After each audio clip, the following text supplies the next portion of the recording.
喺5月頭嘅 Bank Holiday，我哋就去咗呢個法國3日2夜嘅遊覽。咁我哋大概揸咗2個半鐘就落到 Southampton。我哋都係拍翻上次 West Quay 嘅停車場啦，但係今年就加咗價，變咗每日6磅啦。由停車場行去呢個 Horizon Terminal 咧，就要15分鐘左右啦。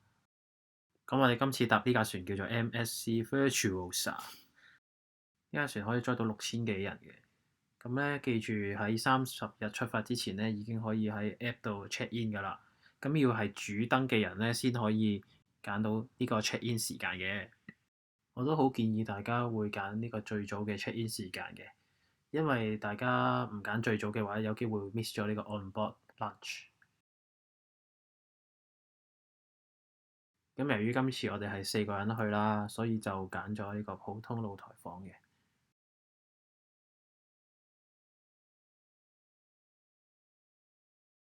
因為上到船就未夠鐘食嗰個 on board lunch 啦，咁我哋就去咗呢個 buffet section 咧，就去睇下啲咩食先。因為我哋都冇食早餐就上咗船啦。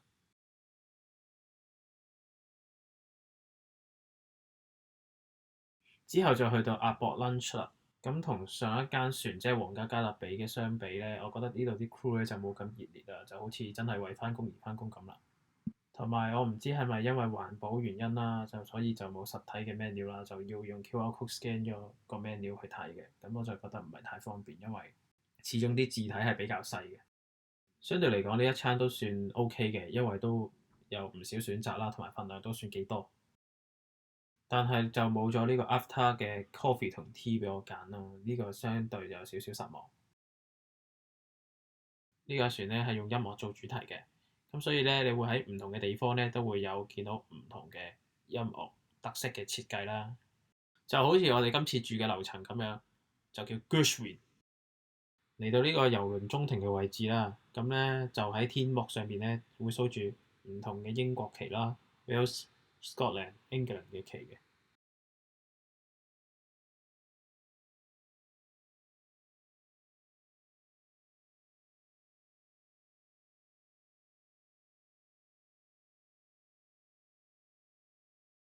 之後就去甲板睇下有啲咩做啦。咁上到嚟嘅時候咧，已經見到個泳池係 full 曬㗎啦，啲太陽凳都係坐唔晒人嘅。MSC 遊輪相比起上次皇家加勒比嘅遊輪咧，免費嘅娛樂設施真係少咗好多啊！咁除咗泳池同埋呢個水上滑梯之外咧，都冇乜特別娛樂設施係免費嘅。所以咧，我哋一有時間咧，都會去浸呢個按摩池嘅。同埋呢個室內運動場嘅面積咧，都比起皇家加勒比嘅細好多，即係佢哋可以做到嘅嘢真係唔算好多。咁咧佢都有個 gym 嘅，但係佢機款咧就真係好少，除咗跑步機好多之外，其他都係冇乜嘢做。例如胸啊、背啊呢啲機都係得一部企兩部止嘅啫。賭場嘅設施咧都係以老虎機為主啦，賭台其實真係唔係話好多嘅啫，可能每款都係得一兩張咁樣。同埋當然唔少有 MSC product 嘅商店啦。咁當中有晒佢哋好多唔同 MSC 嘅 logo 嘅嘢啦，但係比較受歡迎嘅就係佢哋呢個 LEGO 啦。咁上咗船大半日啦，就到呢個 dinner 嘅 main dining room 啦。咁我哋就被 assign 咗去呢5點半食 dinner 啦。食物嘅選擇真係唔算話好吸引嘅啫。我覺得最重要係佢哋嘅食物真係唔係好夠熱啊！明明應該係即時煮出嚟，但係真係上到台嘅時候已經係唔係全熱咯。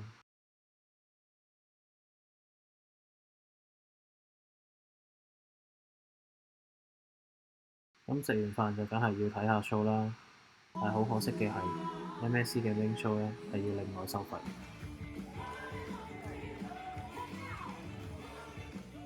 去到第二日啦，咁我哋就停咗個 port 咧叫 Cherbourg。咁一早梗係要食下早餐先啦。咁我覺得最有驚喜咧就係有米粉啊同埋麵豉湯啊。咁喺呢個 port 入邊咧會停10個鐘嘅。咁我覺得相對嚟講咧，呢個 port 停10個鐘真係冇乜嘢做嘅，因為星期日講好多時啲嘢都唔開啦。咁我哋落到船咧就買咗一張4歐嘅 bus pass 啦。咁呢張 bus pass 就可以喺呢個 Cherbourg 入邊搭巴士搭全日嘅。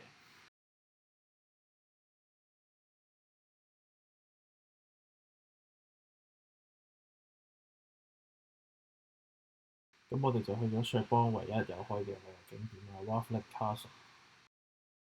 咁呢個 castle 咧係入唔到入去嘅，淨係可以喺出邊睇嘅啫。咁佢除咗呢個 castle 之外，都有側邊嗰啲雕像啊、庭園啊、祠堂啊、溫室啊咁樣嘅。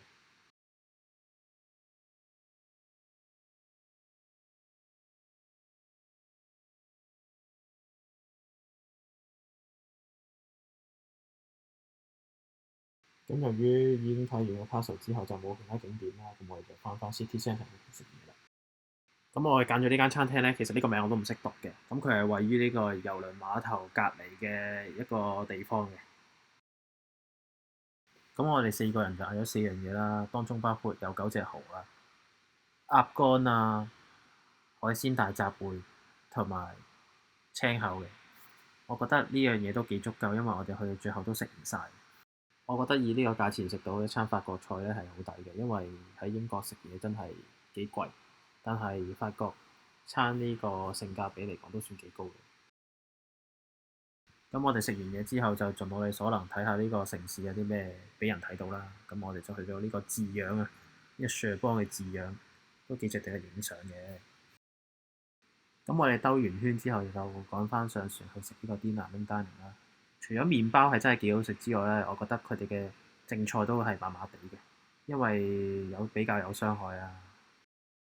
咁之後就到呢個 MSC 傳統嘅 White Night 啦。White Night 嘅意思咧就係佢哋會着住白色衫或者白色嘅裝扮啦，就去開啲 party 啦。咁我一開始以為佢哋會喺甲板度做嘅，但係佢哋選擇喺中庭度做，簡直係賺搞啊！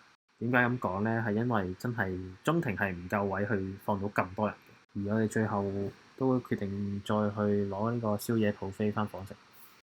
我覺得 MSC 嘅性價比其實係幾低嘅，因為好多 service 方面你會感受唔到好足夠啊，例如 staff 啊，你會覺得啲 staff 好忙，係唔夠時間去 serve 你啊。而上網都有好多人有講呢樣嘢嘅，而我覺得最大嘅問題都係排隊咯，因為之前架船都唔會有好多排隊嘅情況、等候嘅時間啦，但係呢架船就成日都會有呢啲排隊嘅情況發生。但你問我，如果用價錢嚟講，如果佢有陣時推出啲好平嘅 package 嘅話，我都覺得係一試無妨，但係唔會係首選。